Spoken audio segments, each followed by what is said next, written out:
तो बच्चों, इस वीडियो में आज मैं क्लास 12 के मैथ्स का डिटर्मिनेंट का टॉपिक शुरू करने जा रहा हूं और उम्मीद करता हूं कि आपने हमारे मैट्रिसेस के सारे लेक्चर्स अब तक देखे होंगे और आप मैट्रिसेस के सारे ही कॉन्सेप्ट्स अच्छे से समझ चुके होंगे। और यह ज़रूरी भी है, क्योंकि आपको डिटर्मिनेंट्स के सारे कॉन्सेप्ट्स अगर अच्छे से समझने हैं तो आपको मैट्रिसेस के भी सारे कॉन्सेप्ट्स आने चाहिए। तो आज इस लेक्चर में हम आपको क्लास 12 के मैथ्स का डिटर्मिनेंट्स का पहला लेक्चर यहाँ पर शुरू करने जा रहे हैं। तो स्वागत है आप सभी का हमारे इस चैनल पर। आइए शुरू करते हैं डिटर्मिनेंट्स का लेक्चर नंबर 1। तो सबसे पहले मैं आपको बता दूं कि डिटर्मिनेंट क्या होता है, इसे किस तरह से डिनोट किया जाता है। तो जितने भी स्क्वायर मैट्रिक्स होते हैं, एवरी स्क्वायर मैट्रिक्स के करस्पॉन्डिंग एक डिटर्मिनेंट एग्जिस्ट करता है और इस डिटर्मिनेंट का वैल्यू एक नंबर होता है। ठीक है, तो डिटर्मिनेंट याद रखना है आपको, ऑलवेज स्क्वायर मैट्रिक्स के करस्पॉन्डिंग होता है। तो अगर मान लेते हैं यहाँ पर एक मैट्रिक्स है ए और यह मैट्रिक्स कैसा है, स्क्वायर मैट्रिक्स। यह मैट्रिक्स एक स्क्वायर मैट्रिक्स है। अगर मैट्रिक्स स्क्वायर मैट्रिक्स नहीं होगा तो इसका डिटर्मिनेंट का वैल्यू एग्जिस्ट नहीं करेगा, मतलब इसका डिटर्मिनेंट ही एग्जिस्ट नहीं करेगा, तो इसका वैल्यू तो एग्जिस्ट करेगा नहीं। तो डिटर्मिनेंट होने के लिए मैट्रिक्स होना चाहिए और मैट्रिक्स कैसा होना चाहिए, स्क्वायर मैट्रिक्स होना चाहिए। तो अगर मैट्रिक्स ए स्क्वायर मैट्रिक्स है तो सबसे पहले इस मैट्रिक्स का डिटर्मिनेंट का सिंबल क्या होगा, कैसे समझेंगे कि यह मैट्रिक्स ए के डिटर्मिनेंट को वैल्यू को रिप्रेजेंट करता है। तो यहाँ पर इसके लिए सिंबल फिक्स किया गया है डिटर्मिनेंट ऑफ मैट्रिक्स ए, जिसके लिए हम मैट्रिक्स का नाम लिखेंगे और इसे दो पैरेलल लाइन से दोनों बगल से हम इसे इनक्लोज कर देंगे। ठीक है, तो डिटर्मिनेंट ऑफ मैट्रिक्स ए को इस सिंबल से, या एक दूसरा सिंबल है DET, और मैट्रिक्स का नाम लिख देना है। ठीक है, इन दोनों सिंबल से हम मैट्रिक्स, किसी भी मैट्रिक्स के डिटर्मिनेंट के वैल्यू को नहीं, जस्ट उसके डिटर्मिनेंट को रिप्रेजेंट कर सकते हैं, डिटर्मिनेंट के नेम को रिप्रेजेंट कर सकते हैं। ठीक है, और यहाँ पर यह होता क्या है, यह ऑलवेज एक नंबर होता है। यह आपको याद रखना है, किसी भी मैट्रिक्स का डिटर्मिनेंट ऑलवेज एक नंबर होता है, जबकि मैट्रिक्स का वैल्यू नहीं होता है। मैट्रिक्स क्या होता है, जस्ट एक अरेंजमेंट होता है, कभी भी मैट्रिक्स का वैल्यू नहीं होता है। अब तक हमने आपको मैट्रिक्स में यह सब बातें बताई हैं कि मैट्रिक्स का कभी भी वैल्यू नहीं होता है। मैट्रिक्स जस्ट एक अरेंजमेंट होता है, नंबर का रेक्टेंगुलर अरेंजमेंट होता है। ठीक है, वहीं पर डिटर्मिनेंट जो कि ऑलवेज एक स्क्वायर मैट्रिक्स के करस्पॉन्डिंग होता है और यहाँ पर इस तरह से उसके सिंबल को रिप्रेजेंट किया जाता है, उसके नेम के सिंबल इस तरह से डिनोट किए जाते हैं और यह हमेशा एक वैल्यू होता है इसका, जो कि ऑलवेज एक नंबर होगा। अब किस तरह से इसका वैल्यू हम फाइंड करेंगे, किस तरह से इसका वैल्यू डिफाइंड किया गया है, वह एक एक करके हम सीखेंगे। तो सबसे पहले यहाँ पर हम आपको बताने जा रहे हैं कि जब स्क्वायर मैट्रिक्स होगा और उसका ऑर्डर 1 होगा, तो अगर हम मान लेते हैं यहाँ पर ए, यह एक स्क्वायर मैट्रिक्स है और इसका ऑर्डर 1 है, तो कुछ इस तरह से इसका वैल्यू दिखाई देगा। और यह कैसा मैट्रिक्स है, ऑर्डर 1। तो जब स्क्वायर मैट्रिक्स ऑर्डर 1 का होगा तो इस कंडीशन में जानते हैं इस मैट्रिक्स का डिटर्मिनेंट, जिसका सिंबल इस तरह से होगा, इस मैट्रिक्स का डिटर्मिनेंट का नेम का सिंबल यह होगा। और इस कंडीशन में यह मैट्रिक्स का जो यहाँ पर दिया गया है वैल्यू, उसमें जो नंबर अरेंज किया गया है उस नंबर को हम लिखेंगे, बट स्क्वायर ब्रैकेट के जगह पे हम इसे दो पैरेलल लाइन से इनक्लोज कर देंगे। मैट्रिक्स में जो अरेंजमेंट यहाँ पर नंबर है, उस अरेंजमेंट, मतलब उस नंबर के अरेंजमेंट को लिखना है ज्यों का त्यों, बट हमें स्क्वायर ब्रैकेट्स को यहाँ पर छोड़ देना है और उस सारे अरेंजमेंट को हम दोनों साइड से दो पैरेलल लाइन से इनक्लोज कर देंगे। और यहाँ पर चूंकि यह मैट्रिक्स ऑर्डर 1 के मैट्रिक्स का डिटर्मिनेंट को रिप्रेजेंट कर रहा है और इसका वैल्यू इस पैरेलल लाइन के अंदर जो यहाँ पर आपको दिखाई दे रहा है वही इसका वैल्यू होगा। जैसे यहाँ पर फिलहाल ए दिखाई दे रहा है तो इसका वैल्यू ए होगा। आपको याद रखना है यह मॉडुलस को रिप्रेजेंट नहीं करता है, क्योंकि इसके आगे यहाँ पर यह इन्फॉर्मेशन दे रहा है कि यह मैट्रिक्स ए के डिटर्मिनेंट के वैल्यू को रिप्रेजेंट कर रहा है। अदरवाइज अगर हम इसे ढक दें तब यह मॉडुलस ऑफ ए को रिप्रेजेंट कर रहा है। लेकिन इसके पहले यहाँ पर इस कैरेक्टर से यह बताया जा रहा है कि यह एक नंबर का मॉडुलस नहीं है, बल्कि एक स्क्वायर मैट्रिक्स जिसका ऑर्डर 1 है उसके डिटर्मिनेंट के वैल्यू को रिप्रेजेंट कर रहा है। और इसका वैल्यू अगर हम निकालेंगे तो इस पैरेलल लाइन के बीच आपको जो भी नंबर दिख जाए, जो भी एक्सप्रेशन दिख जाए, वह इसका आंसर होगा। ठीक है, जैसे एक एग्जांपल हम लेते हैं, यह मैट्रिक्स है और मान लेते हैं इस स्क्वायर मैट्रिक्स जिसका ऑर्डर 1 है, यह कुछ इस तरह से इसका वैल्यू दिया गया है। तो इस कंडीशन में सबसे पहले इसका डिटर्मिनेंट का जो मतलब वैल्यू होगा, वैल्यू नहीं कह सकते हैं, इस यह मैट्रिक्स होगी। अब यह मैट्रिक्स जब डिटर्मिनेंट पे कन्वर्ट हो जाएगा तो हम इसे इस तरह से लिखेंगे। ठीक है, यह मैट्रिक्स को हमने डिटर्मिनेंट पे कन्वर्ट कर दिया है और यह डिटर्मिनेंट का कन्वर्टेड फॉर्म हमें यहाँ पर इस तरह से एक्सप्रेस करना होता है। अब इसका वैल्यू चूँकि यहाँ पर दिख रहा है कि दो पैरेलल लाइन के बीच -10 है, तो यहाँ पर -10 इसकी वैल्यू होगी। ठीक है, वही यहाँ पर अगर यह मॉड को रिप्रेजेंट कर रहा होता तो इसका वैल्यू यहाँ पर 10 होता, +10। लेकिन जानते हैं यह यहाँ पर -10 के मॉडुलस को रिप्रेजेंट नहीं कर रहा है, बल्कि मैट्रिक्स ए के डिटर्मिनेंट के वैल्यू को रिप्रेजेंट कर रहा है। ठीक है, और ऑर्डर 1 का मैट्रिक्स का डिटर्मिनेंट का वैल्यू इसी तरह से फाइंड किया जाता है। ओके,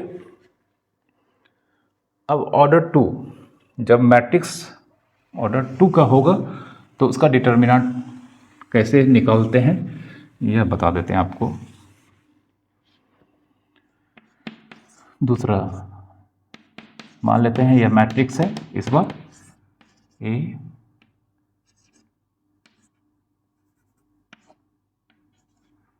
ठीक है, यहाँ पर यह मैट्रिक्स ऑर्डर 2 स्क्वायर मैट्रिक्स है और ऑर्डर 2 है इसका, ऑर्डर 2।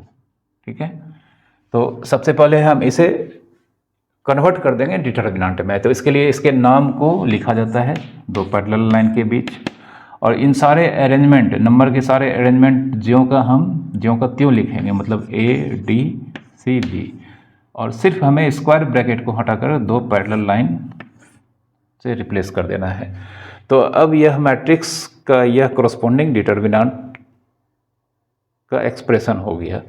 अब इसकी वैल्यू किस तरह से फाइंड की जाती है, तो इसकी वैल्यू फाइंड करने के लिए हमें कुछ नहीं करना है, क्रॉस मल्टीप्लिकेशन यूज़ करना है। मतलब A का B से और C का D से।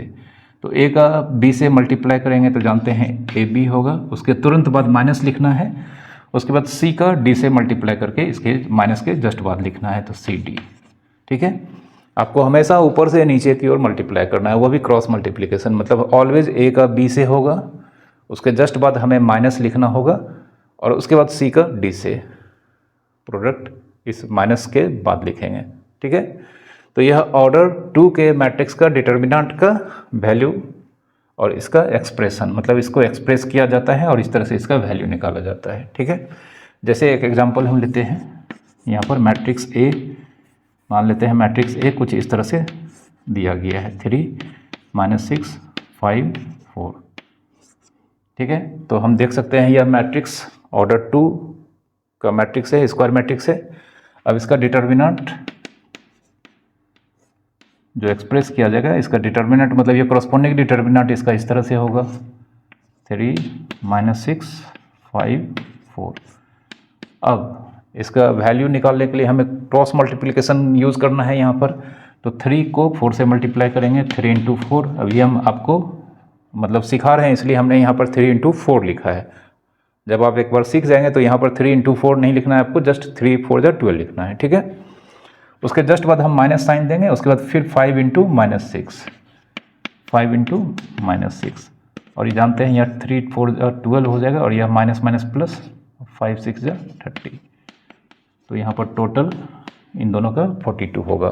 तो यहाँ पर इस मैट्रिक्स A का डिटर्मिनेंट का वैल्यू यहाँ पर कितना आया है, 42 आया है। ठीक है, तो ऑर्डर 1 का डिटर्मिनेंट निकालना बहुत ही आसान, ऑर्डर 2 का मैट्रिक्स का डिटर्मिनेंट निकालना यह भी बहुत आसान है। ठीक है, ऑर्डर 3 का भी बहुत ही आसान है, बट इसका मेथड थोड़ा सा चेंज हो जाता है। ठीक है, इस पर अभी हम 1-2 क्वेश्चन कर लेते हैं।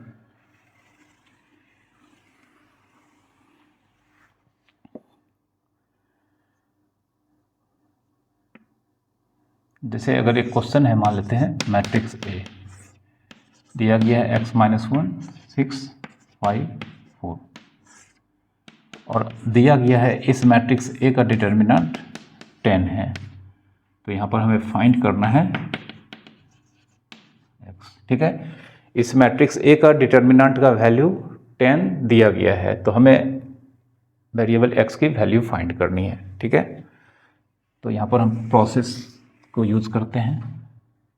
सिंस मैट्रिक्स ए का डिटर्मिनेंट कितना दिया गया है 10 और यहाँ पर मैट्रिक्स ए का वैल्यू दिया गया है, तो देयरफॉर x - 1 6 5 4 यह मैट्रिक्स कन्वर्ट हो चुका है डिटर्मिनेंट में और यहाँ पर इस मैट्रिक्स ए के डिटर्मिनेंट का वैल्यू कितना दिया गया है 10 दिया गया है, ठीक है। तो अब हम जानते हैं यहाँ पर x - 1 × 4 होगा और -5 × 6 होगा और यहाँ पर यह 10 दिया गया है, तो यहाँ पर हम इसे लिख सकते हैं x मतलब यहाँ पर 4 × x कितना हो जाएगा 4x -4 और इक्वल्स टू 10 और यह -30 को हम RHS में भेजेंगे तो यह कितना हो जाएगा +30, ठीक है। अब -4 को हम दूसरी ओर भेजते हैं, 4x यहाँ पर 30 और 10 मिलकर कितना हो जाएगा 40 और -4 को दूसरी ओर भेजेंगे तो 4 हो जाएगा, ठीक है, +4 हो जाएगा। अब देयरफॉर x 44/4 और जानते हैं यह कितना हो जाएगा 11, तो यहाँ पर x का वैल्यू 11 आया है, ठीक है। तो इस तरह के क्वेश्चंस आपको आपके बुक में मिलेंगे, ढेर सारे एग्जाम में भी पूछे जाते हैं, कुछ अच्छे क्वेश्चन भी पूछे जाते हैं, तो इस तरह से आपको सॉल्व करना है, ओके। अब हम आपको ऑर्डर 3 मतलब स्क्वायर मैट्रिक्स ऑफ ऑर्डर 3 इसका डिटर्मिनेंट किस तरह से फाइंड किया जाता है ये बताने जा रहे हैं, ठीक है। तो ऑर्डर 3 का मैट्रिक्स का डिटर्मिनेंट निकालने के लिए उसे एक्सपेंड करना होता है, तो आप ध्यान से देखेंगे तभी आपको समझ में आएगा।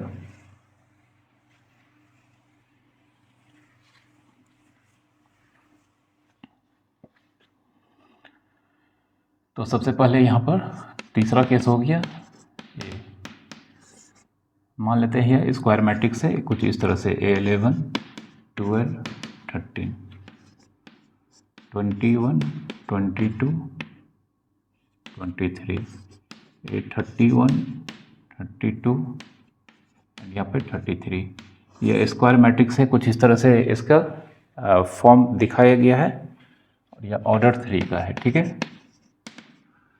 तो सबसे पहले हम इस मैट्रिक्स को डिटर्मिनेंट में कन्वर्ट करके लिखते हैं। तो इस मैट्रिक्स का डिटर्मिनेंट का सबसे पहले जो नेम होगा वो इस तरह से डिनोट किया जाएगा, ठीक है। अब इन सारे अरेंजमेंट को हमें 2 पैरेलल लाइन के मतलब विदिन 2 पैरेलल लाइन के बीच लिखना होगा, ठीक है। तो यहाँ पर हम लिखने जा रहे हैं A11 12 13 और फिर यहाँ पर 21 होगा 22 होगा 23 होगा 31 32 33, ठीक है। तो यह मैट्रिक्स कन्वर्ट हो चुका है अपने कॉरस्पॉन्डिंग डिटर्मिनेंट में। अब इसका वैल्यू निकालने के लिए यहाँ पर जब मैट्रिक्स ऑर्डर 3 का हो तो उसका डिटर्मिनेंट का ऑर्डर भी 3 होगा। अब ऑर्डर 3 का डिटर्मिनेंट का वैल्यू निकालने के लिए हमें इसे किसी भी एक रो या किसी भी एक कॉलम के अलोंग एक्सपेंड करना होता है, ठीक है। जब भी आप ऑर्डर 3 के डिटर्मिनेंट का वैल्यू को फाइंड करना चाहते हैं तो आप इसे किसी भी 3 रो यहाँ पर है, इस 3 रो में से किसी भी एक रो के अलोंग एक्सपेंड कर सकते हैं। या 3 कॉलम यहाँ पर है, इस तीनों कॉलम में से किसी भी एक कॉलम के अलोंग इसे एक्सपेंड करके इसके वैल्यू को फाइंड कर सकते हैं, आंसर सेम आएगा। ऐसा नहीं कि आप किसी एक रो के अलोंग एक्सपेंड करते हैं आंसर जितना आता है और दूसरी बार अगर आप उसे दूसरे रो के अलोंग एक्सपेंड करते हैं तो आंसर दूसरा आएगा, ऐसा कभी नहीं होगा। हम ऑर्डर 3 या मतलब ऑर्डर 3 के डिटर्मिनेंट को किसी भी रो या किसी भी कॉलम के अलोंग एक्सपेंड करके इसका वैल्यू फाइंड करेंगे, आंसर ऑलवेज सेम होगा। यह आप देखेंगे थोड़ी देर में जब हम आपको इसका एग्जाम्पल सॉल्व करके बताएंगे, ठीक है। फिलहाल हम देख रहे हैं यह रो 1 है, ठीक है। यह रो 1 है, इसे R1 से रिप्रेजेंट किया जाता है। यह लाइन ऑफ एलिमेंट्स रो 2 है और यह तीसरा लाइन ऑफ एलिमेंट्स रो 3 है तो इसे R3 इस तरह से लिखा जाता है। फिर यहाँ से यह जानते हैं फर्स्ट कॉलम होता है, यह फर्स्ट कॉलम है, फर्स्ट कॉलम मतलब first vertical line of element से फर्स्ट कॉलम है, इसे C1 से रिप्रेजेंट किया जाता है। यह दूसरा कॉलम है, इसे C2 से रिप्रेजेंट किया जाता है, और यह तीसरा कॉलम इसे C3 से डिनोट किया जाता है। ठीक है, तो अगर हम इसको मतलब इसकी वैल्यू को अगर हम फाइंड करना चाहते हैं और फर्स्ट रो के अलोंग एक्सपेंड करके इसकी वैल्यू को फाइंड करना चाहते हैं, तो हमें यहाँ पर जिस रो या कॉलम के अलोंग हमने डिसाइड किया है कि इसकी वैल्यू हमें किसी खास रो या किसी खास कॉलम के अलोंग एक्सपेंड करके निकालनी है, तो हमें सबसे पहले लिखना होता है कि हमने इस रो के अलोंग या इस कॉलम के अलोंग एक्सपेंड किया है। तो यहाँ पर हम इसके वैल्यू को फर्स्ट रो के अलोंग एक्सपेंड करके फाइंड करना चाहते हैं, तो हमें यहाँ पर लिखना होगा। ठीक है, क्या लिखना होगा? फर्स्ट रो के अलोंग एक्सपेंड करके हम इसकी वैल्यू फाइंड करना चाहते हैं, तो हम यहाँ पर इसे लिखेंगे एक्सपेंडिंग अलोंग R1। ठीक है, सबसे पहले हमें लिख देना होगा। अगर हम कॉलम 2 के अलोंग एक्सपेंड करके इसकी वैल्यू फाइंड करना चाहते हैं तो हमें लिखना होगा एक्सपेंडिंग अलोंग C2। अब डिटर्मिनेंट का कोई नाम दिया गया है तो इसके नाम को लिखते हैं। ठीक है, अब फर्स्ट रो में 3 एलिमेंट हैं, तो ध्यान से सुनना है आपको, यहीं पर गलती होगा। ठीक है, तो फर्स्ट रो में 3 एलिमेंट है, पहला एलिमेंट हम लिखते हैं। ठीक है, पहला एलिमेंट हम लिखते हैं A11। अब इस एलिमेंट को लिखने के बाद इसके जस्ट पहले एक साइन होगा, प्लस या माइनस, तो यह प्लस साइन होगा या माइनस साइन होगा, यह बताएगा यह किस रो और किस कॉलम में है, या जिस रो और जिस कॉलम में है उसके वैल्यू को ऐड करते हैं। जैसे यह फर्स्ट रो फर्स्ट कॉलम में है, तो फर्स्ट रो मतलब 1 और फर्स्ट कॉलम मतलब 1, इन दोनों को ऐड करते हैं। रिजल्ट अगर इवन आता है, जैसे कि यहाँ पर इवन आया है, तो उस नंबर के पहले प्लस साइन होगा, और अगर एलिमेंट का रो और कॉलम का वैल्यू को ऐड करने पर ऑड आता तो उस नंबर के पहले माइनस साइन लगाना होता है। ठीक है, तो यहाँ पर A11 में 1 और 1 मिलकर 2 होता है, मतलब इवन है, तो इसलिए यहाँ पर साइन प्लस होगा। और स्टार्टिंग में हम जानते हैं अगर लिखते हैं तो प्लस जनरली नहीं लिखा जाता है, अंडरस्टूड होता है, प्लस ही होता है। इसके बाद यह एलिमेंट यहाँ पर जिस रो और जिस कॉलम में है, इसे आपको थोड़ी देर के लिए मानना है कि इसे हमने डिलीट कर दिया है। ठीक है, यह एलिमेंट जिस रो और जिस कॉलम में है, इसे आपको एज्यूम करना है कि जिस रो में है उस रो को, और जिस कॉलम में है उस कॉलम को हमने थोड़ी देर के लिए डिलीट कर दिया है। तो डिलीट करने पे हम जानते हैं यह फर्स्ट रो और यह फर्स्ट कॉलम यह हट चुका है, तो हमारे पास यह 4 नंबर और 2 पैरेलल लाइन बचा है। तो इसे हम लिखेंगे इस तरह से A22, A23, A32 and A33। तो हम देख सकते हैं यह जो A11 और यह जो दिख रहा है यह एक्चुअल में एक ऑर्डर 2 का डिटर्मिनेंट है, और इसे मल्टीप्लाई किया गया है A11 से। ठीक है, फर्स्ट नंबर के बाद फर्स्ट नंबर के बाद बारी आती है सेकेंड नंबर की। इसके बाद हम A12 लिखते हैं, और इसी तरह से जिस तरह से हमने इसका साइन निकाला था इसका भी साइन निकालेंगे। तो यहाँ पर देख सकते हैं यह फर्स्ट रो और सेकेंड कॉलम में लाई कर रहा है, और यहाँ पर 1 और 2 जो इसके रो और कॉलम्स के पोजीशंस के वैल्यू है, इसे ऐड करने पर 3 आता है जो कि ऑड है, तो यहाँ पर इसके पहले साइन होगा माइनस। ठीक है, इसका साइन माइनस होगा। वैसे भी अगर आप फर्स्ट एलिमेंट का साइन मालूम कर लेते हैं तो फर्स्ट का अगर प्लस है तो सेकंड का माइनस होगा, थर्ड का फिर प्लस होगा, ऑल्टरनेट साइन चलता है। तो अगर फर्स्ट का हमने साइन निकाल लिया है तो सेकंड का साइन निकालने के लिए हमें जस्ट इसका साइन देखना होता है। अगर यह प्लस है तो यह माइनस होगा, यह माइनस है तो यह प्लस होगा, और फिर इसका प्लस है तो तीसरे का माइनस हो जाएगा। ठीक है, और अगर आप कन्फ्यूज़न में हैं तो फिर आप नंबर को लिखने के बाद उसके रो और कॉलम के वैल्यू को जोड़ दें। अगर ऑड आता है तो उसके पहले माइनस लिखना है, और अगर इवन आता है तो उसके पहले प्लस लिखना है। ठीक है, फिर से वही काम करना है। यह एलिमेंट जिस रो और जिस कॉलम में लाई कर रहा है उसे हम यहाँ पर डिलीट कर देंगे। तो यह फर्स्ट रो में लाई कर रहा है और सेकंड कॉलम में लाई कर रहा है, तो इसे डिलीट करने पर हमारे पास क्या बचेगा, यह दोनों और यह दोनों। तो इसे हम लिखते हैं, और यहाँ पर 2 पैरेलल लाइन, तो A21 A31। A21, A31 और इधर A23 and A33, A23 and A33, ठीक है। तो हम देख सकते हैं फिर से दूसरा नंबर को भी यहाँ पर एक डिटर्मिनेंट से मल्टीप्लाई किया गया है जो ऑर्डर 2 का डिटर्मिनेंट है, ठीक है। उसके बाद हम आते हैं दो नंबर को यूज़ करने के बाद तीसरा नंबर, फर्स्ट रो का तीसरा नंबर जो है उसे लिखते हैं। तो यहाँ पर जानते हैं इसका साइन प्लस था, इसका माइनस है, तीसरा का साइन प्लस होगा। वैसे भी 1 और 3 मिलकर 4 होता है जो कि इवन है, तो प्लस ही होगा। तो A13। फिर से यह जिस रो और जिस कॉलम में लाई कर रहा है उसे हम मान के चलेंगे कि हमने उसे डिलीट कर दिया है। तो यह फर्स्ट रो और थर्ड कॉलम में लाई कर रहा है, इसे डिलीट कर देंगे तो यह चारों हमारे पास है ना। यह फर्स्ट रो में है तो ये गया, और यह थर्ड कॉलम में है ये गया। तो यहाँ पर ये चारों और दो पैरेलल लाइन यहाँ पर रिमेंस बचेगा। तो इसे लिखते हैं A21, A22, A31 and A32, ठीक है। तो आप देख सकते हैं कि थर्ड मतलब जो भी डिटर्मिनेंट ऑर्डर 3 का होगा उसको अगर हम किसी रो या कॉलम के अलोंग एक्सपेंड करते हैं तो हर टर्म में एक नंबर एक डिटर्मिनेंट से मल्टीप्लाई हो रहा है जो कि ऑर्डर 2 का है। तो हम बाद में इसे क्या करेंगे, this into this minus this into this expand करके, मतलब इसको जिस तरह से हमने कैलकुलेट करने के लिए बताया है उस तरह से कैलकुलेट करके यहाँ पर कैलकुलेशन को परफॉर्म करेंगे, ठीक है।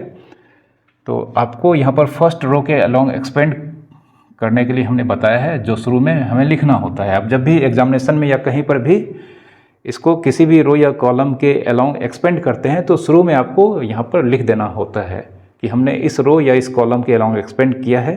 उसके बाद आप इस तरह से इसके वैल्यू को फाइंड कर सकते हैं, ठीक है। तो हम यहाँ पर एक नंबर लेकर डिटर्मिनेंट के वैल्यू को इस तरह से एक्सपेंड करके निकालने जा रहे हैं। तो आप फिर से ध्यान से देखेंगे।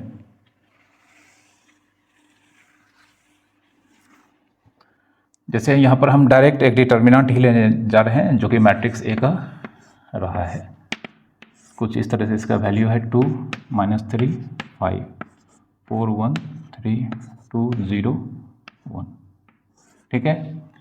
तो हम यहाँ पर मेंशन नहीं करेंगे यह R1 है यह R2 है। यह अंडरस्टूड होता है कि ऊपर का पहला line of elements horizontal row 1 होता है, उसके नीचे का मतलब रो 2 होगा और सबसे लास्ट वाला रो 3 होगा, और यहाँ पर left most line of elements vertical वह कॉलम 1 होता है, ठीक है। तो हम यहाँ पर एक्सपेंड करने जा रहे हैं फर्स्ट रो के अलोंग। तो यहाँ पर लिखेंगे एक्सपेंडिंग अलोंग R1, ठीक है। डिटर्मिनेंट का नाम लिख देना है, डिटर्मिनेंट ऑफ मैट्रिक्स ए है। तो फर्स्ट नंबर क्या है 2 है, और यह जिस रो जिस कॉलम में है उसका वैल्यू को आपको ऐड करना है। तो हम देख सकते हैं यह फर्स्ट रो और फर्स्ट कॉलम में लाई कर रहा है। फर्स्ट रो फर्स्ट कॉलम मतलब 1 और 1 को ऐड करेंगे 2 होगा, और यह इवन होता है तो इसलिए इसका साइन प्लस होगा। उसके बाद हम जानते हैं यह जिस रो और जिस कॉलम में पड़ता है इसे हम डिलीट कर देंगे। तो यह और यह मतलब यह फर्स्ट रो और फर्स्ट कॉलम गया, उसके बाद इनटू। अब यहाँ पर हम इस तरह से मैट्रिक्स, चूँकि हम समझ चुके हैं कि जो पहला नंबर है या कोई भी नंबर है उसे मल्टीप्लाई होना है एक ऑर्डर 2 मैट्रिक्स से। तो हम यहाँ पर इस तरह से मैट्रिक्स नहीं लिखेंगे बल्कि इसका वैल्यू डायरेक्ट फाइंड करते हुए लिखेंगे, और ये काम हम यहाँ पर यहीं पर कर लेंगे। जैसे ही हमने यहाँ पर मान लिया कि यह फर्स्ट रो और फर्स्ट कॉलम में लाई कर रहा है, इसे डिलीट कर देने पर हमें यह 4 नंबर दिखाई दे रहा है, नहीं यह 1 0 और 3 1। तो यहाँ पर 2 इंटू और ब्रैकेट में इसे फाइंड कर लेते हैं। यहाँ पर 1 3 0 1 और यह 2 पैरेलल लाइन। तो यह एक मैट्रिक्स को रिप्रेजेंट कर रहा है जिसका ऑर्डर 2 है, और इसमें हम जानते हैं क्रॉस मल्टीप्लिकेशन यूज़ करेंगे तो 1 का 1 से होगा, तो 1 इंटू 1 माइनस 0 इंटू 3, ठीक है। उसके बाद सेकेंड नंबर है -3। अब इसका साइन क्या होगा यह जानते हैं, फर्स्ट रो और सेकेंड कॉलम मतलब 1 और 2 मिलकर 3 होता है जो कि ऑड है। वैसे भी फर्स्ट का साइन अगर प्लस है तो दूसरे का साइन माइनस होगा। यह नंबर खुद माइनस है, तो ऐसा नहीं कि एक बार हम माइनस लिख चुके हैं। यह नंबर अगर माइनस है तो इसे आपको ब्रैकेट में लिखना है, और इसके बाद इसका साइन अगर फर्स्ट टर्म का प्लस है तो यहाँ पर इस टर्म का साइन माइनस होगा, ठीक है। उसके बाद तुरंत बाद हम इनटू लिखेंगे और फिर ब्रैकेट। अब यह जिस रो और जिस कॉलम में पड़ता है उसे हम डिलीट करने जा रहे हैं। तो फर्स्ट रो और सेकेंड कॉलम डिलीट करने पर हमारे पास 4 2 और 3 1 बचा है। तो अब यहाँ पर 4 2 और 3 1 और पैरेलल लाइन, मतलब एक ऑर्डर 2 का मैट्रिक्स यहाँ पर जनरेट हो रहा है। तो वैल्यू निकालते हैं तो 4 को मल्टीप्लाई करना होगा किससे, 1 से, और 2 को मल्टीप्लाई करना होगा 3 से। ठीक है, उसके बाद हम लिखते हैं 5। ठीक है, और फिर 5 फर्स्ट रो और थर्ड कॉलम में लाई कर रहा है। तो फर्स्ट और थर्ड को अगर हम डिलीट करते हैं थोड़ी देर के लिए, ऐसा मानते हैं कि हमने डिलीट कर दिया है, एक्चुअल में आपको यहाँ पर मिटाना नहीं होता है। ठीक है, आपको मान लेना है कि यह है ही नहीं यहाँ पर। तो फर्स्ट रो और थर्ड कॉलम को हमने यहाँ पर डिलीट कर दिया है। तो हमारे पास 4 2 और 1 0 और यहाँ पर दो पैरेलल लाइन, मतलब ऑर्डर 2 का एक मैट्रिक्स बनेगा जिसमें 4 2 और 1 0 है। तो इसको एक्सपेंड करेंगे तो 4 इंटू 0 और माइनस 2 इंटू 1। ठीक है, अब इसके वैल्यू को कैलकुलेट करते हैं तो 2 इंटू यहाँ पर हो जाएगा 1 माइनस 0, यहाँ पर माइनस माइनस प्लस 3 4 माइनस 6, फिर प्लस 5 4 इंटू 0 माइनस 2। ठीक है, तो यह 2 इंटू 1 2 हो जाएगा, और यहाँ पर 4 माइनस 6 माइनस 2 होगा, और minus 2 into plus 3 minus 2 into plus 3 minus 6 होगा, और प्लस 5 इंटू माइनस 2 मिलकर माइनस 10 होगा। तो हम देख सकते हैं पर माइनस 10 माइनस 6 माइनस 16 प्लस 2 मिलकर माइनस 14। ठीक है, माइनस 14 इसका आंसर होगा जब हमने इसे फर्स्ट रो के अलॉन्ग एक्सपेंड किया था। तो क्या अगर हम यहाँ पर किसी भी दूसरे रो या किसी भी एक कॉलम के अलॉन्ग एक्सपेंड करेंगे तो क्या यह आंसर माइनस 14 ही आएगा?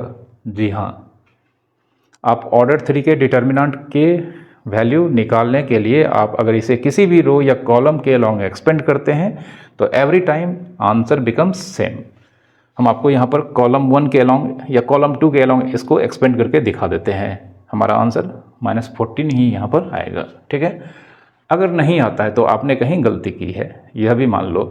ठीक है, चूँकि यह थ्योरी कहता है कि हम डिटर्मिनेंट जो कि ऑर्डर 3 का होगा इसको किसी भी रो या किसी भी कॉलम के अलॉन्ग एक्सपेंड करेंगे तो वैल्यू ऑलवेज सेम होगा। तो अभी इस डिटर्मिनेंट का वैल्यू निकालेंगे हम कॉलम 2 के अलॉन्ग एक्सपेंड करके, और यह काम हम यहाँ पर ऊपर में करने जा रहे हैं।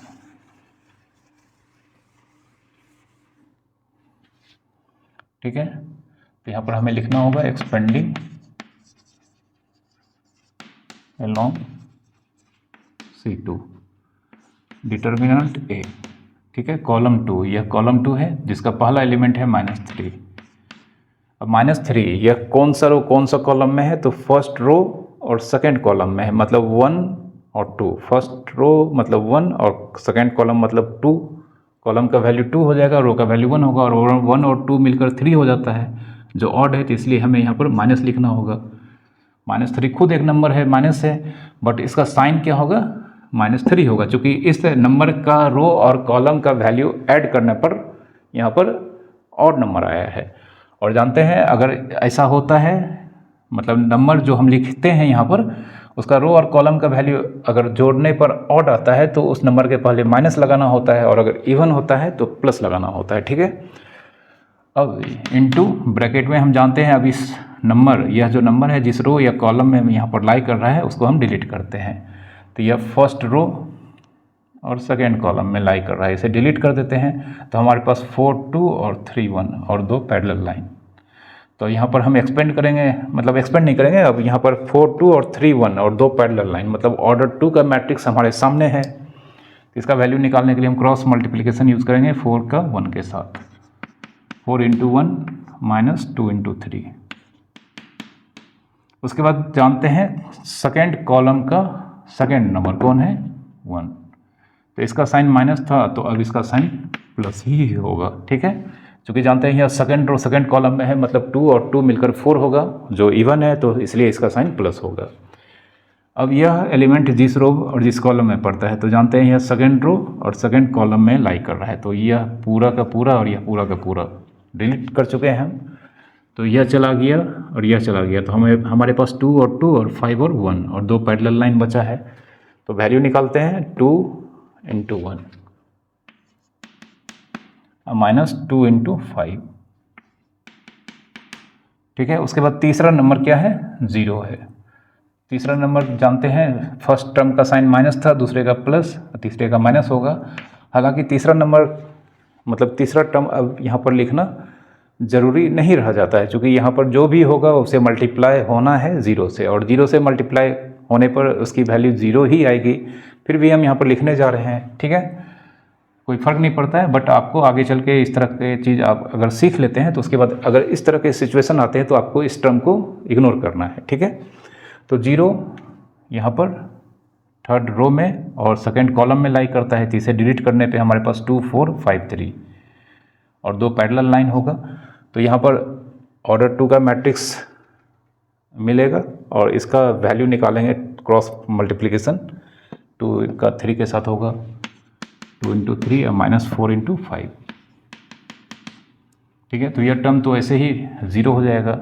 अब इसके वैल्यू को हम निकालते हैं यहाँ पर, तो -3 4 -6 फिर +1 2 -10 और यह टर्म तो ज़ीरो ही हो जाएगा, ठीक है। तो 4 - 6 यह -2 होगा, तो -2 × -3 -2 × -3 6 हो जाएगा, और 10 यहाँ पर माइनस +3 होगा, ठीक है, -+3। तो यहाँ 3 × -2 मिलकर -6 होगा, और 2 - 10 मतलब -8 × +1 -8 होगा, तो यहाँ पर -14। तो मैंने शुरू में ही कहा था कि आप डिटर्मिनेंट जो कि ऑर्डर 3 का है, इसे किसी भी रो या किसी भी कॉलम के अलोंग एक्सपेंड करके इसकी वैल्यू को अगर आप फाइंड करते हैं, आंसर सेम आएगा जो यहाँ पर हमने शो करके आपको दिखाया है, ठीक है। तो इस तरह से आप ऑर्डर 3 के डिटर्मिनेंट को वैल्यू को फाइंड करेंगे। यहाँ पर हम एक और क्वेश्चन आपको सॉल्व करके दिखाने जा रहे हैं।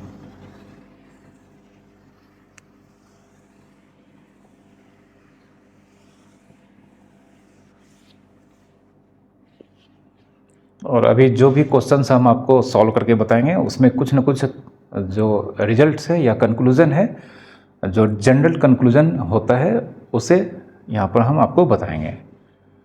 तो यहाँ पर एक एग्जांपल है, इवेलुएट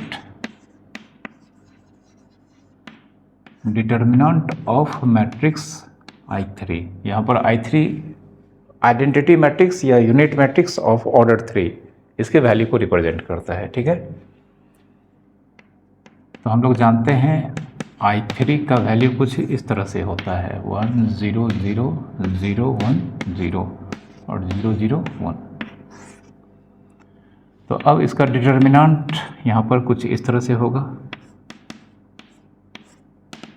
इसका डिटर्मिनेंट का नाम हम इस तरह से लिखेंगे, और यह मैट्रिक्स अब कन्वर्ट हो जाएगा। जब हम इसे इस तरह से लिखेंगे तो यह डिटर्मिनेंट में कन्वर्ट हो जाएगा, ठीक है। अब इसका वैल्यू हम एक्सपेंड करके फाइंड करेंगे, किसी भी रो या किसी भी कॉलम के अलोंग। जानते हैं हम किसी भी रो या किसी भी कॉलम के अलोंग इसके वैल्यू को फाइंड करके अगर निकालेंगे तो आंसर सेम ही आएगा।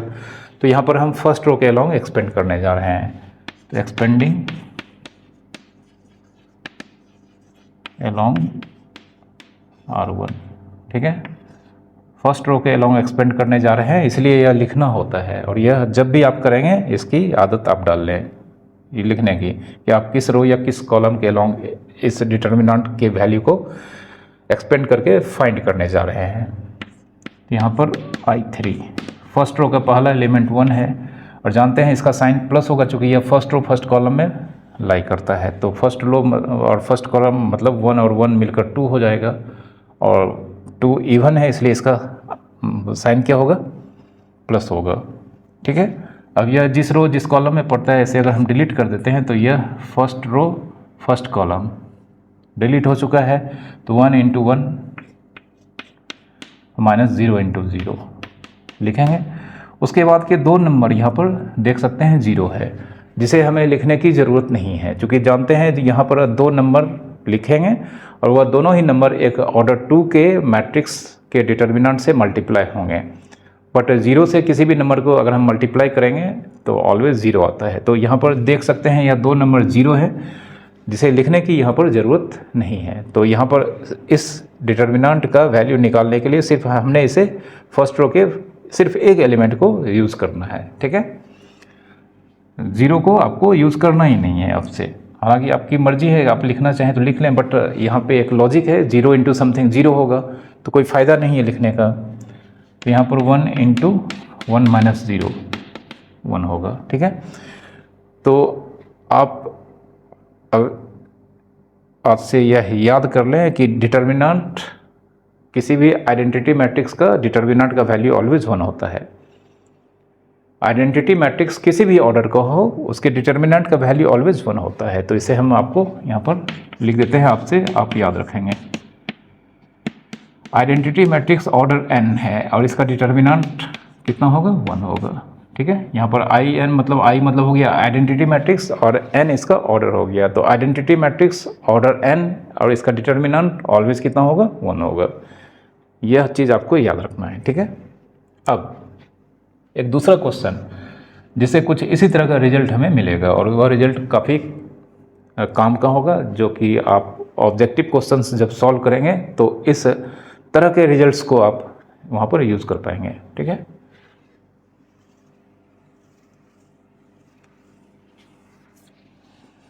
दूसरा हम एग्जांपल लेने जा रहे हैं। यहाँ पर क्वेश्चन है, एक मैट्रिक्स है, ऑर्डर 3 का ही लेते हैं, 2 -1 -2 4 1 5 1 2 3, ठीक है। तो यहाँ पर हम फाइंड करना चाहते हैं 2 टाइम्स मैट्रिक्स ए का determinant and 8 times matrix A का डिटर्मिनेंट, ठीक है। यहाँ पर 2 टाइम्स मैट्रिक्स ए का डिटर्मिनेंट की वैल्यू हम फाइंड करना चाहते हैं और यहाँ पर 8 times of determinant of matrix ए की वैल्यू फाइंड करना चाहते हैं। तो सबसे पहले हम इसे फाइंड करेंगे, ठीक है। तो इसे फाइंड करने के लिए हमें मैट्रिक्स ए के डिटर्मिनेंट की वैल्यू फाइंड करनी होगी। तो आइए सबसे पहले मैट्रिक्स ए का डिटर्मिनेंट की वैल्यू को हम यहाँ पर फाइंड करते हैं, ठीक है। 9 मैट्रिक्स ए का डिटर्मिनेंट, यहाँ पर सबसे पहले इसकी वैल्यू को हम लिखते हैं, मतलब इसके क्रॉसपॉन्डिंग डिटर्मिनेंट को हम यहाँ पर लिखते हैं। इसकी वैल्यू तो हमें फाइंड करनी होगी, तब लिखेंगे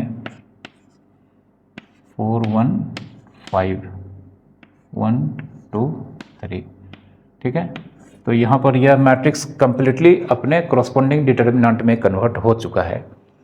अब इसका वैल्यू हम निकालेंगे यहाँ पर फर्स्ट रो के अलोंग एक्सपेंड करके, या फर्स्ट कॉलम के अलोंग, आपकी मर्जी है, आप किधर से भी एक्सपेंड करके निकालेंगे, आंसर सेम आएगा। लेकिन आगे चल के हम आपको बताएंगे कि हम इसे किस रो या किस कॉलम के अलोंग एक्सपेंड करते हैं, ताकि हमारा जो मेथड होता है वह इकोनॉमिकल होता है, मतलब कम मेहनत करना होता है। तो फिलहाल हम यहाँ पर एक्सपेंड करने जा रहे हैं इसे फर्स्ट रो के अलोंग। तो यहाँ पर लिखने जा रहे हैं हम एक्सपेंडिंग अलोंग R1। तो डिटर्मिनेंट का नाम यहाँ पर मैट्रिक्स ए का डिटर्मिनेंट है। फर्स्ट रो का पहला एलिमेंट कितना है, 2, ठीक है। इसका साइन प्लस होगा, अब तक आपको याद हो गया होगा। तो फर्स्ट रो का पहला एलिमेंट 2। अब यह फर्स्ट रो और फर्स्ट कॉलम डिलीट हो जाने के बाद हमें यह 4 नंबर मिल रहा है। तो इसका मैट्रिक्स हम डायरेक्ट अब निकालेंगे, 1 इंटू 3 नहीं लिखेंगे, बल्कि ये 1 इंटू 3 मिलकर कितना होता है, जो कि क्रॉस मल्टीप्लिकेशन होगा यहाँ पर 1 का 3 के साथ। तो 1 का 3 के साथ मल्टीप्लिकेशन कितना होगा, 3, फिर माइनस होता है बीच में, फिर 2 का 5 के साथ मल्टीप्लिकेशन कितना होगा, 10, ठीक है। फर्स्ट टर्म का साइन प्लस है तो दूसरे टर्म का साइन माइनस होगा, तो माइनस हम लिख चुके हैं। दूसरा नंबर जो फर्स्ट रो का है वह -1 है, ठीक है, लिख चुके हैं। उसके बाद इनटू, अब यह -1 फर्स्ट रो और सेकंड कॉलम में लाई करता है। तो फर्स्ट रो और सेकंड कॉलम डिलीट करने के बाद हमारे पास 4 1 और 5 3 यह दिखाई दे रहा है। तो हम जानते हैं यहाँ पर 4 3 से मल्टीप्लाइड होगा, मतलब 4 इंटू 3 कितना होता है, 12, और 1 को 5 से करना होगा, तो 1 इंटू 5 कितना होगा, 5, ठीक है। उसके बाद माइनस प्लस हो गया, माइनस हो गया, अब फिर से प्लस लिखना होगा, ठीक है। प्लस लिखने के बाद हम फर्स्ट रो का तीसरा नंबर -2 लिखने जा रहे हैं, फिर यहाँ पर ब्रैकेट। अब यह नंबर फर्स्ट रो और थर्ड कॉलम में लाइक कर रहा है, तो इसे हम डिलीट करेंगे तो हमारे पास 4 1 1 2 यह दिखाई दे रहा है। तो 4 का प्रोडक्ट होगा यहाँ पर 2 से, तो 4 इंटू 2 कितना हो जाएगा 8, माइनस 1 इंटू 1 कितना होगा 1।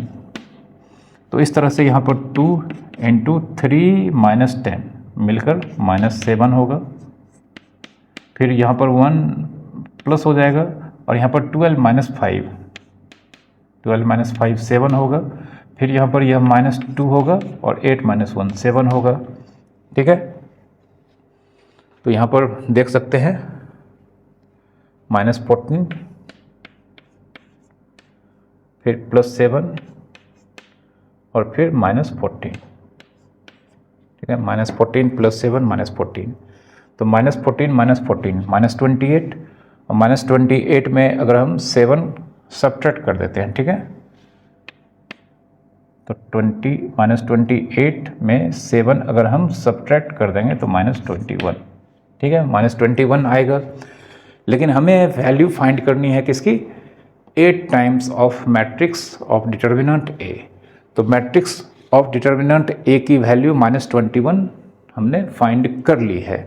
अब हम 8 टाइम्स ऑफ मैट्रिक्स ए का डिटर्मिनेंट निकालने जा रहे हैं। तो मतलब 8 इंटू मैट्रिक्स ए का डिटर्मिनेंट हम यहाँ पर माइनस 21 हमने फाइंड किया है, तो 8 इंटू माइनस 21 और यह हो जाएगा हमारा 8 माइनस 168 इसका आंसर होगा। ठीक है, अब हम इसका आंसर निकालने जा रहे हैं।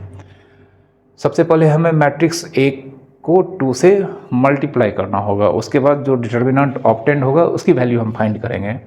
तो मैट्रिक्स ए को 2 से मल्टीप्लाई करने का मतलब इसके एवरी एलिमेंट को हमें 2 से मल्टीप्लाई करना होगा।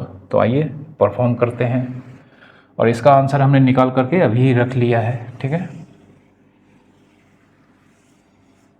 तो 9 ट्वाइस ऑफ मैट्रिक्स ए का डिटर्मिनेंट।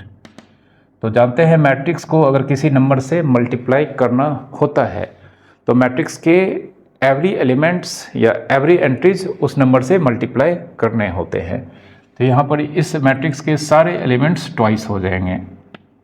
अब चूंकि ऑलरेडी हमने यहाँ पर मैट्रिक्स ए को 2 से मल्टीप्लाई करके उसके डिटर्मिनेंट को यहाँ पर हम ले रहे हैं, तो डायरेक्ट हम यहाँ पर इस मैट्रिक्स का डिटर्मिनेंट को लिखने जा रहे हैं। तो जानते हैं यहाँ पर इस डिटर्मिनेंट के अंदर जो एलिमेंट्स होगा ये मैट्रिक्स के सारे एलिमेंट्स का ट्वाइस होगा। तो यहाँ पर 2 अब 4 हो जाएगा, यह -2 होगा और यह -4 होगा, फिर यह 8 होगा, 2 होगा, यह 10 हो जाएगा, फिर 2 4 और 6।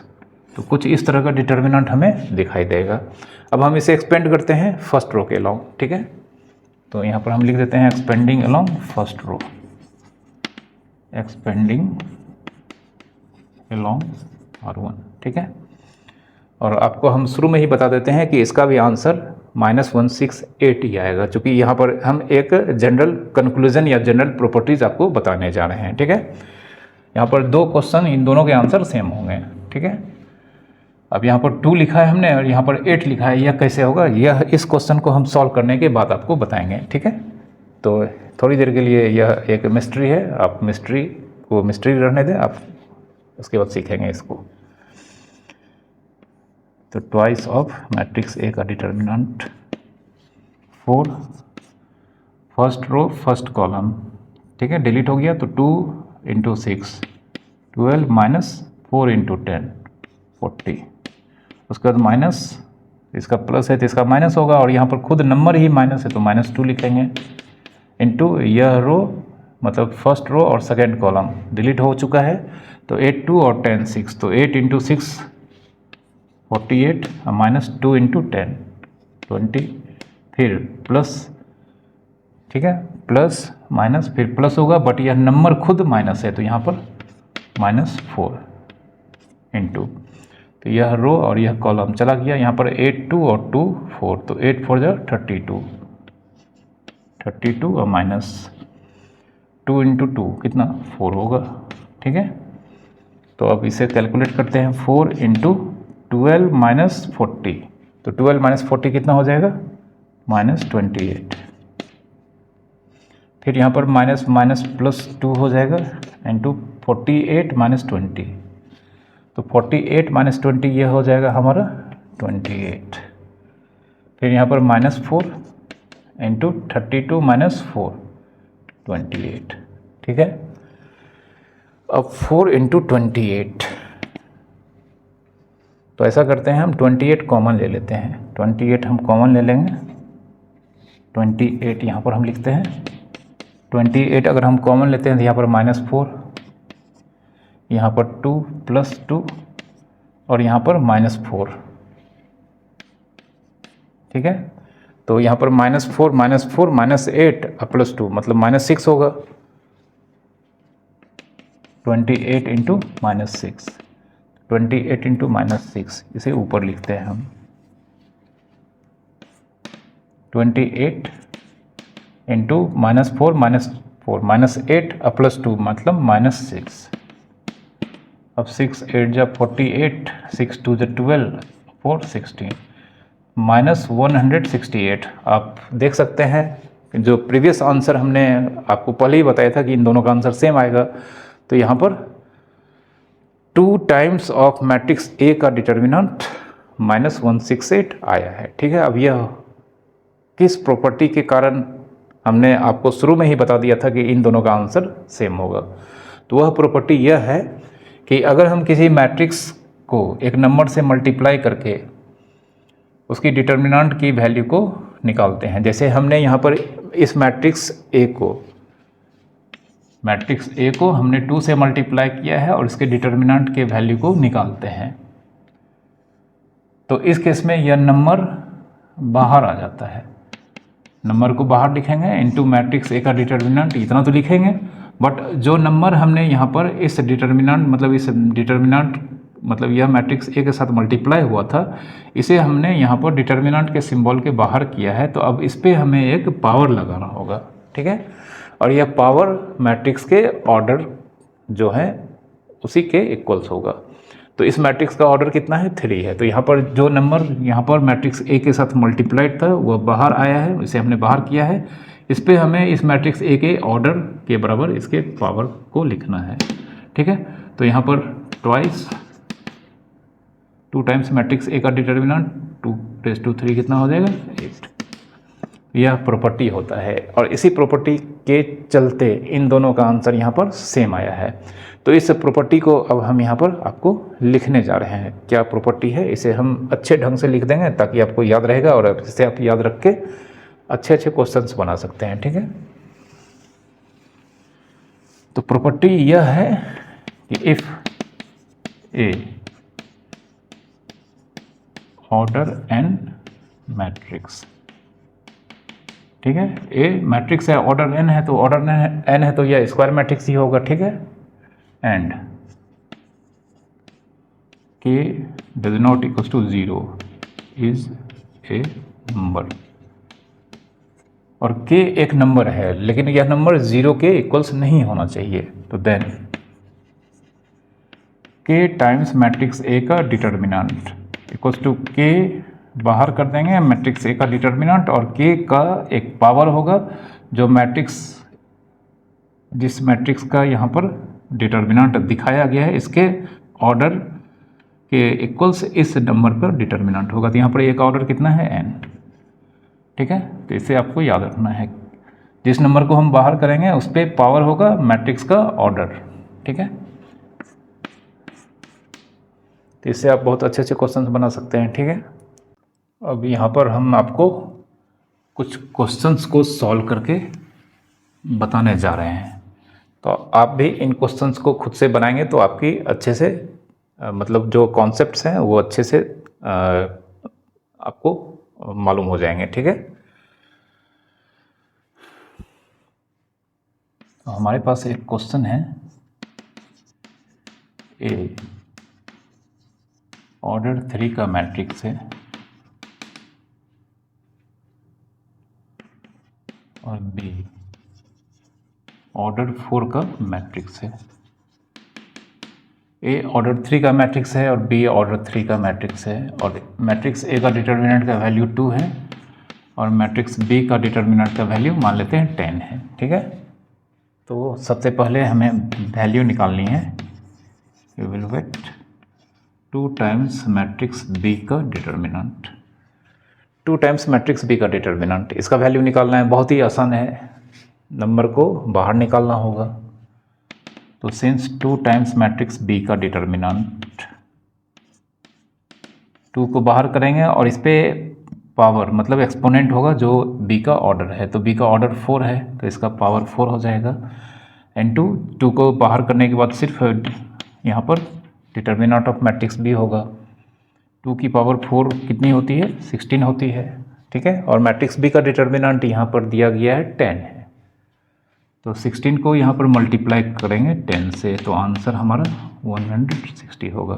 ठीक है, एक और क्वेश्चन लेते हैं। 3 times of matrix A into 5 times of matrix B। ठीक है, 3 times of matrix A into 5 times of matrix B, इसकी वैल्यू फाइंड करनी है। ठीक है,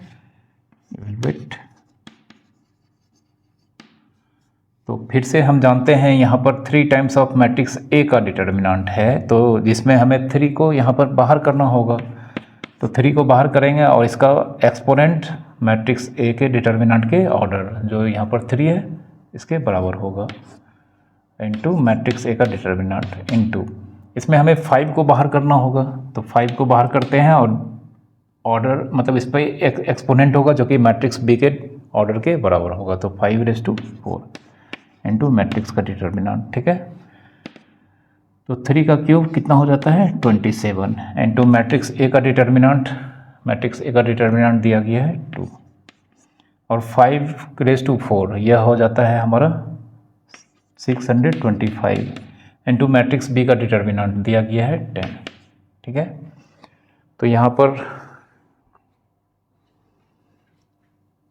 27 इंटू 2, यह 27 इंटू 2 54 हो जाएगा, 54 को 625 से मल्टीप्लाई करते हैं, तो 625 को अगर हम 54 से मल्टीप्लाई करेंगे तो 4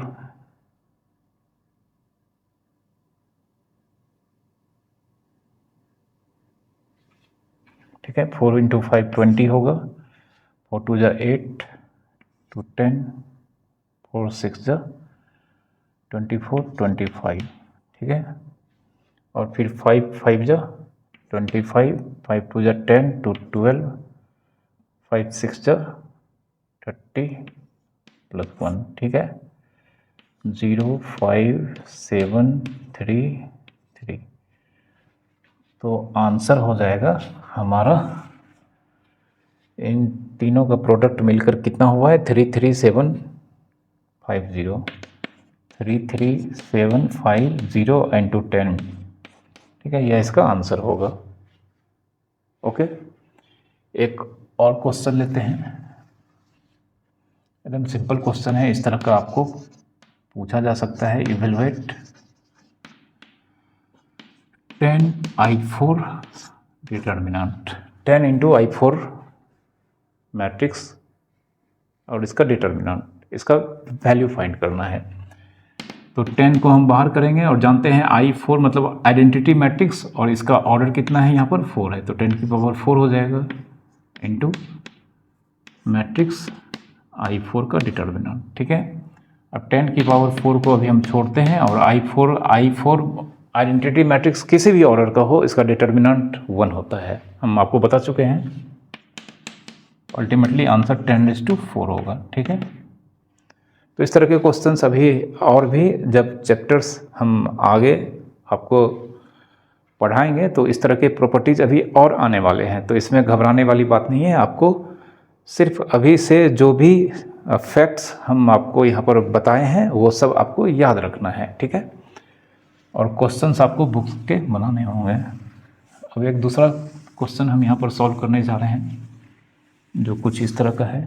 क्वेश्चन है हमारा इफ़ डेल्टा, तो आपको यह मतलब अब से मालूम होना चाहिए कि डिटर्मिनेंट को हम लोग कभी कभी डेल्टा से भी रिप्रेजेंट करते हैं, मतलब किसी मैट्रिक्स का नाम को डिटर्मिनेंट के सिंबल के प्लेस पे हम डायरेक्ट एक डिटर्मिनेंट जिसका नाम डेल्टा होता है डायरेक्ट इसी से रिप्रेजेंट करते हैं, ठीक है। तो अगर मान लेते हैं यहाँ पर एक डिटर्मिनेंट है जिसका यहाँ पर वैल्यू है x+1, x+2 एंड x-3, 1 2 1 3 2 4। इस तरह से यहाँ पर एक डिटर्मिनेंट है एंड दिया गया है इस डिटर्मिनेंट का वैल्यू 5 है। तो इवेलुएट x,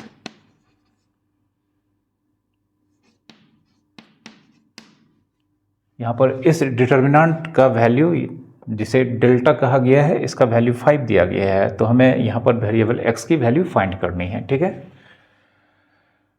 तो सिंस डेल्टा का वैल्यू 5 दिया गया है तो इसे ही यूज करते हैं हम यहाँ पर। इसे फर्स्ट रो के अलोंग एक्सपेंड करते हैं।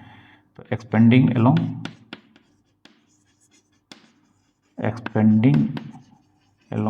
R1, ठीक है। तो फर्स्ट रो का पहला एलिमेंट x+1 इसे ब्रैकेट में लिखना होगा क्योंकि यह दो टर्म से बना हुआ है और इसका साइन क्या होगा, प्लस होगा।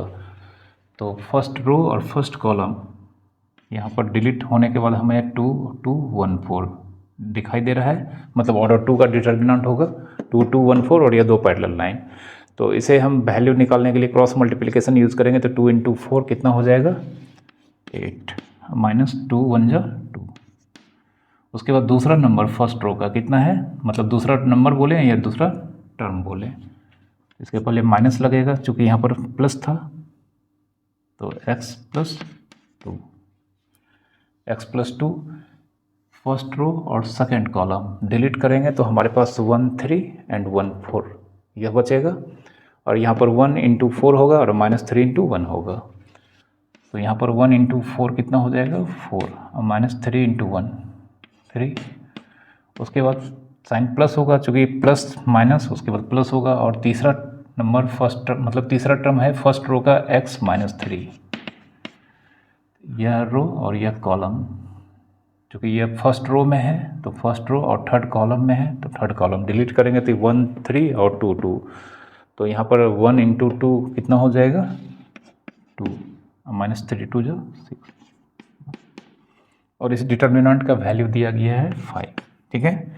तो 8 - 2 6 होगा और 6 × x 6x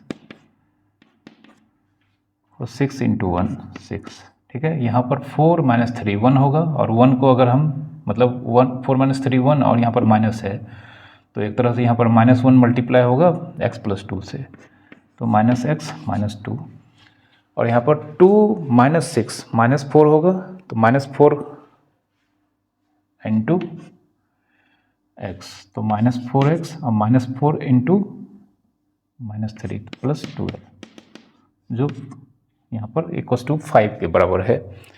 तो यहाँ पर -4x -x -5x और +6x, ठीक है। बहुत ही सिंपल इक्वेशन है, इसे हम डायरेक्ट यहाँ पर लिखने जा रहे हैं।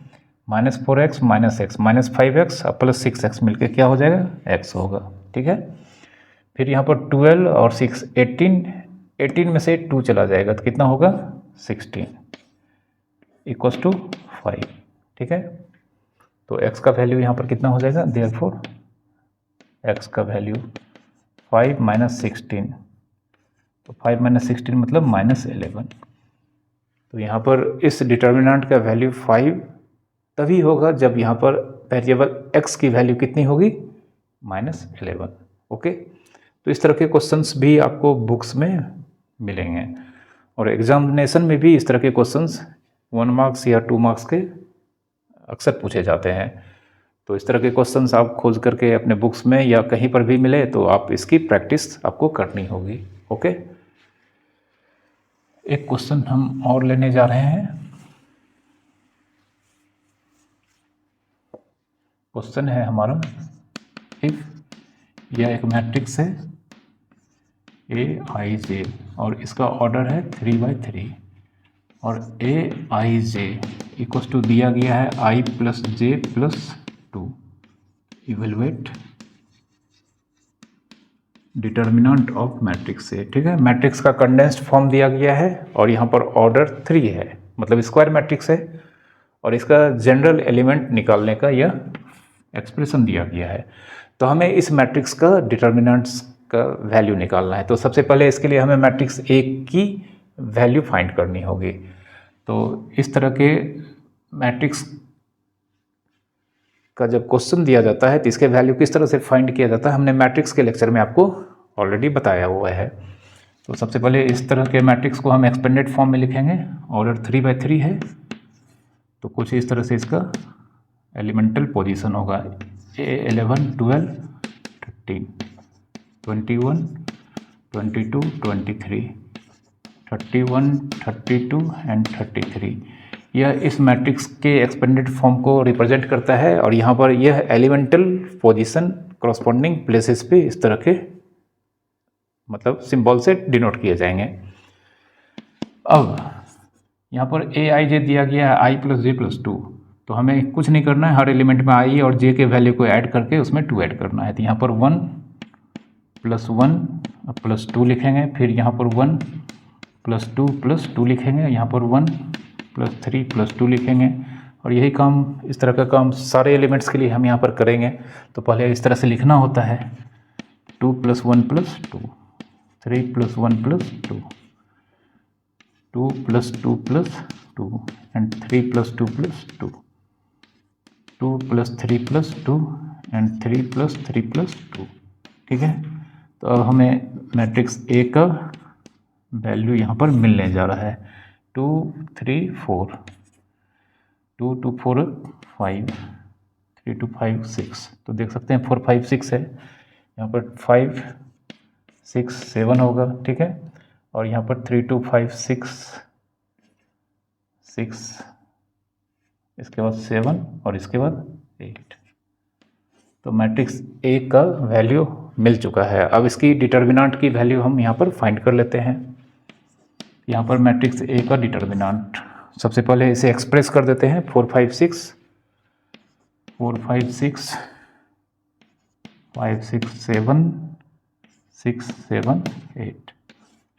अब इसे हम किसी भी रो या कॉलम के लॉन्ग एक्सपेंड करके इवेलुएट करते हैं। तो हम यहाँ पर इस बार रो 3 के लॉन्ग एक्सपेंड करते हैं इसे। तो एक्सपेंडिंग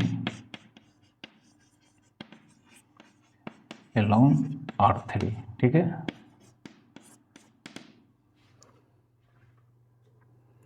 तो यहाँ पर रो 3 का फर्स्ट एलिमेंट 6 है। ठीक है, रो 3 का फर्स्ट एलिमेंट कितना है हमारे पास 6 है 6। यह थर्ड रो फर्स्ट कॉलम में है तो 3 और 1 मिलकर 4 होता है, तो इसलिए इसका साइन प्लस होगा। तो यह रो और यह कॉलम यहाँ पर डिलीट हो चुका है। तो यह 4 नंबर हमारे पास दिख रहा है, तो जिसमें हम मल्टीप्लाई करेंगे 5 को 7 से, तो 5 × 7 35 - 6 × 6 36। उसके बाद -7 होगा, तो यह थर्ड रो और सेकेंड कॉलम कैंसिल हो जाएगा। तो 4 5 6 7, तो 4 5 6 7 है, तो 4 × 7 28 -5 6 जा 30। ठीक है, उसके बाद 8 + 8, तो यहाँ पर थर्ड रो और थर्ड कॉलम चला गया।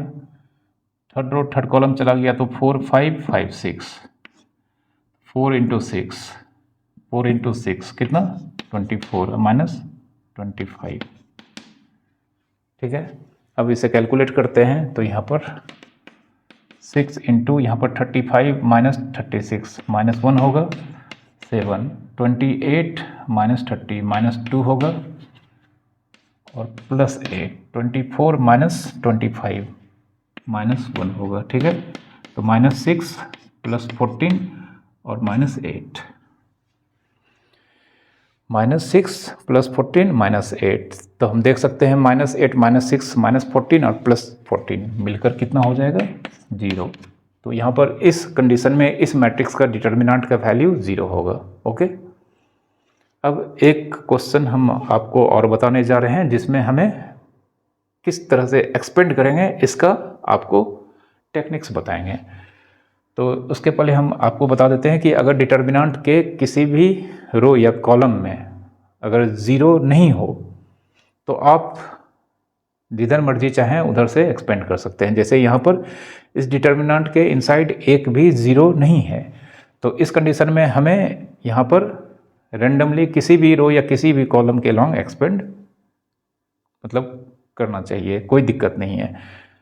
हमारी अपनी चॉइस के अकॉर्डिंगली हम इसे किसी भी रो या किसी भी कॉलम के लॉन्ग एक्सपेंड कर सकते हैं।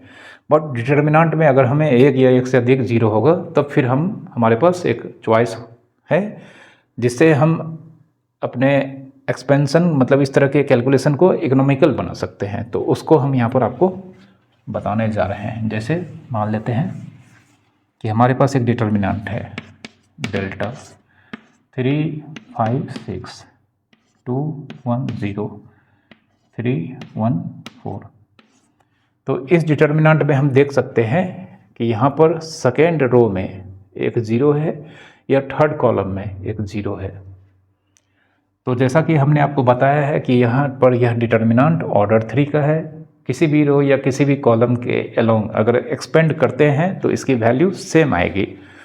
अब चूंकि यहाँ पर हमें सेकेंड रो या कह सकते हैं थर्ड कॉलम में एक ज़ीरो दिखाई दे रहा है, तो अगर हम इसे सेकेंड रो के अलोंग एक्सपेंड करते हैं तो सिर्फ यह नंबर और यह नंबर वैल्यू देगा। चूँकि तीसरा नंबर ज़ीरो इंटू समथिंग और ज़ीरो हो जाएगा, तो थोड़ा सा कैलकुलेशन हमारा कम होगा। या अगर हम थर्ड कॉलम के अलोंग एक्सपेंड करते हैं तो 6 और 4 यही दो वैल्यू देगा। तीसरा जानते हैं बीच वाला ये तो ज़ीरो, मतलब दो ही टर्म इसमें होंगे एक्सपेंड करने पे। तो जब डिटर्मिनेंट में आपको किसी भी रो या कॉलम में ज़्यादा से ज़्यादा ज़ीरो दिखे तो आपको उसी रो या उसी कॉलम के अलोंग एक्सपेंड करना चाहिए जिसमें आपको ज़ीरो, एक या एक से अधिक दिखाई देता है। ऐसा करने से हमारा जो सिंप्लीफिकेशन है वह इकोनॉमिकल हो जाता है। जैसे हम यहाँ पर एक्सपेंड करने जा रहे हैं थर्ड कॉलम के अलोंग या सेकेंड रो के अलोंग भी एक्सपेंड कर सकते हैं, ठीक ना। तो यहाँ पर एक्सपेंडिंग अलोंग C3 डेल्टा। तो C3 का पहला एलिमेंट क्या है 6 और इसका साइन हो जाएगा फर्स्ट रो थर्ड कॉलम। 1 और 3 मिलकर 4 होता है तो प्लस होगा। तो यह रो और यह कॉलम चला गया तो यहाँ पर 2 इंटू 1 2 -3। फिर दूसरा नंबर जीरो ही होगा, जानते हैं फर्स्ट नंबर के बाद दूसरा नंबर जीरो होगा और 0 इंटू समथिंग जीरो होगा, तो इसे लिखने की ज़रूरत ही नहीं है अब हमें, ठीक है। तो यहाँ पर अब दूसरा नंबर जो यहाँ पर थर्ड कॉलम का ज़ीरो है उसे हम यहाँ पर नहीं लिखेंगे, हम स्किप करके सीधा तीसरे नंबर पे आ जाएंगे। तो इसका साइन प्लस है तो दूसरा अगर जीरो नहीं होता तो उसका साइन माइनस होता। चूँकि हमने स्किप कर दिया तो अब हम सीधे नंबर 4 पे आएंगे और 4 का साइन अगेन क्या हो जाएगा प्लस हो जाएगा, ठीक है। यही यहाँ पर एक फ़ायदा हुआ कि एक स्टेप हमारा यहाँ पर हमने स्किप कर दिया और इससे हमें यहाँ पर थोड़ा बहुत टाइम मतलब सेव हो जाता है और कुछ फ़ायदा नहीं होगा। यही 2 जीरो होता तो जस्ट हम फर्स्ट टर्म में ही हमारा आंसर आ जाता है, ठीक है। तो 4 यहाँ पर यह कॉलम और यह रो डिलीट हो जाएगा तो हमारे पास 3 5 2 1 यह बचेगा। तो 3 इंटू 1 3 माइनस 2 इंटू 5 10। तो 6 माइनस 1 6 इंटू -1 और 4 इंटू -7 -6 और -48 सॉरी 28 -34 इसका आंसर होगा। तो जब भी डिटर्मिनेंट में किसी भी रो या कॉलम में आपको एक ज़ीरो या एक से अधिक ज़ीरो मतलब जिसमें अधिक से अधिक ज़ीरो दिखेगा आपको उसी रो या कॉलम के अलोंग एक्सपेंड करना चाहिए। जैसे इसी क्वेश्चन में अगर हम मान लेते हैं हमारे पास कुछ इस तरह का सिचुएशन है, तो क्या अब हम कॉलम 3 के अलोंग एक्सपेंड करेंगे इसमें? क्या अब हम इसे कॉलम 3 के अलोंग एक्सपेंड करना चाहेंगे या रो 2 के अलोंग? ठीक है, आप इसका आंसर दें। चूँकि हमने आपको बताया है कि डिटर्मिनेंट में अगर बहुत सारा जीरो मतलब जीरो दिखाई देता हो तो इस केस में हम उस रो या कॉलम के अलोंग एक्सपेंड करना चाहेंगे जिसमें ज़्यादा से ज़्यादा ज़ीरो हो।